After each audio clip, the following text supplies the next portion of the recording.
simbahang ito sa bayan ng Guagua sa Pampanga talagang tinitingala. Pagpasok pa lang kasi sa bahay dalanginan, bubungad na ang naggagandahang mga painting sa kisame ng simbahan. Maihahalin tulad sa Sistine Chapel sa Roma. Pero ang isa pa raw agaw pansin sa simbahang ito, ang kanilang enggrande at matayog na altar o kung tawagin, retablo. Mula sa mga salitang Latin na retro at tabula na ang ibig sabihin sa likod ng altar. Historical value po ng retablo natin is pinapaalala niya kung ano yung malalim na pananampalataya ng Betis. Ito ang itinanghal ng National Museum of the Philippines bilang isa sa ating National Cultural Treasures, ang St. James the Apostle Parish Church o mas kilala sa tawag na Betis Church. Ngayong mahal na araw, hindi na muna masisilayan ng mga bibisita sa simbahan ng kanilang retablo. 10 ng iba pang mga retablo sa iba pang mga simbahan sa Pilipinas. Tatakpan muna kasi ito ng tela na kulay violet o lila, bahagi ng tradisyon ng mga Katoliko tuwing Semana Santa. Kung ito ay mga natatakluban, alam natin na dapat tayong mag-focus sa buhay ni Jesucristo, partikular na dito sa darating na Semana Santa. Kaya bago ito matakpan, mamangha muna tayo sa kanilang ganda. Gaya na lang ng retablo ng Betis Church na may taas na 20 feet at tinatayang ginawa noon pang 16th o 17th century. Meron itong 13 panels kung saan nakadisplay ang iba't ibang mga santo. Yung pinakataas, yung may triangle representing the Holy Trinity, God the Father, then the Holy Spirit, and then the image of Our Lady, Mary Help of Christians. Tapos yung sa St. Joseph, the patron of the Universal Church, and then St. James the Greater, the principal patron of Betis Parish. Ang kanilang retablo nakadikit sa pader na gawa sa nililo o inukit na hardwood, kaya hindi raw agad maaanay. Huwag na magtaka dahil ang Betis kung saan naroon ang simbahan, kilala sa industriya ng pamandukit o wood carving. Halos mayigit 40 years na akong nag-i-sculptor. Mga pamangkin ko na-inspired sa akin yung mga gustong matuto. Pamangkin ko siguro nasa mayigit 10 na sila. Ngunit ang nagpapa-espesyal daw sa kanilang altar o retablo, ang mga nakalagak ditong mga santo na ang ilan pinalamutian pa raw ng ginto. Ito po yung ating mga 22-karat gold na design. Ito po may parang mga bulaklak silang nakapaikot dito sa ating mga poste ng retablo. Ito yung mga old images na 1790, tapos yung mga ricocco na parang mga ensaymada. Ito yung mga description ng parang mga planet sila sa universe. Dahil lantaran po ito, paano nyo na lang po siya iniingatan? Through our CCTVs, tapos yung mga malasakit ng mga church worker dito, meron tayong yearly termite disinfection ba? Hindi basta-basta may ginagalaw. Ang rangya ng isang retablo ay makikita rin sa kakayanan ng mga misyonero na atas upang pamunuan ang lugar na yon. At gayon din sa mga nakukuha nilang donasyon mula sa mga katutubo. Magastos gumawa ng retablo. Kaya hindi rin lahat ng simbahan ay nakakapagpagawa ng marangyang retablo.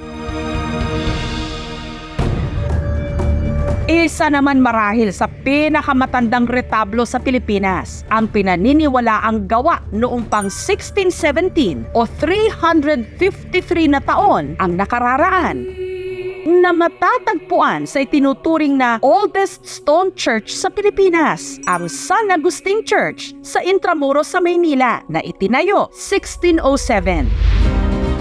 Likha ito ng artist mula Laguna na si Juan de los Santos na dati ring sakrista ng simbahan. Magandang kalidad kasi isa siya sa mga Pilipino carver na magaling. Churchgoer din, kaya siya na din yung pinagawa.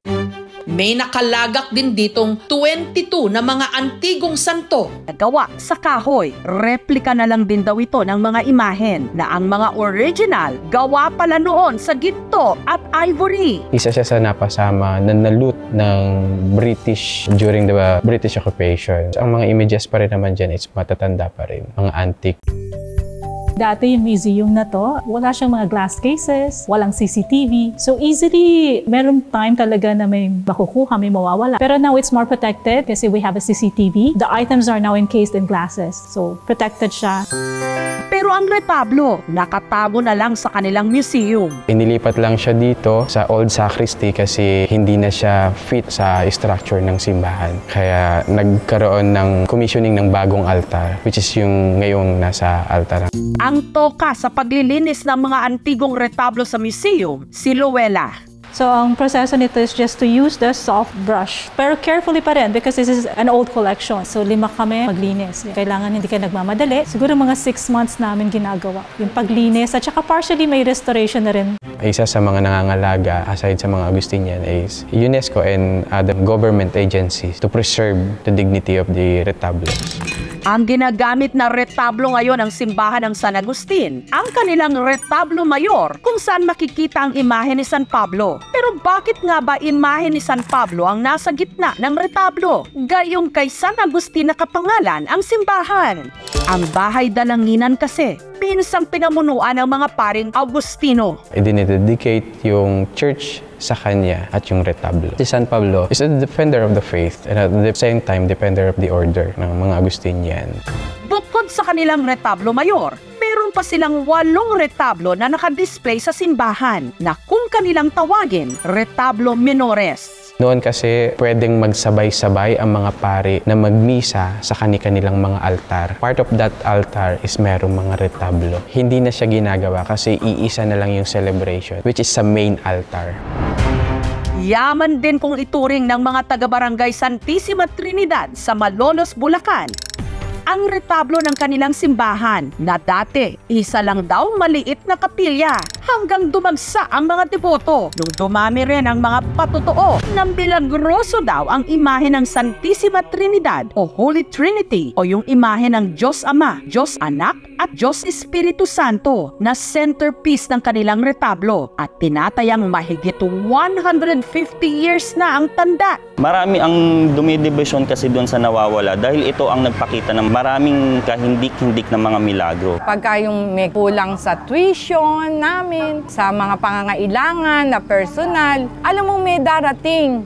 Kaya ang himala ng Santissima Trinidad, tiwala ka lang sa Kanya, hindi Kanya pababayaan. Pero ang mga parokyano na pa Santissima Trinidad noong October 27, 1980, nung ang kanilang imahen ninakaw. Ang aming retablo po ay gawa sa Nara, ngunit ang gilid po nito ay gawa sa rehas na bakal. Ayon sa mga salaysay, dumaan ang kumuha mula sa gilid. Pagkatapos dito, dumiretso sa altar, nilagari ang bakal na rehas at binaluktot. Kinuha niya po ang mga imaheng pinta.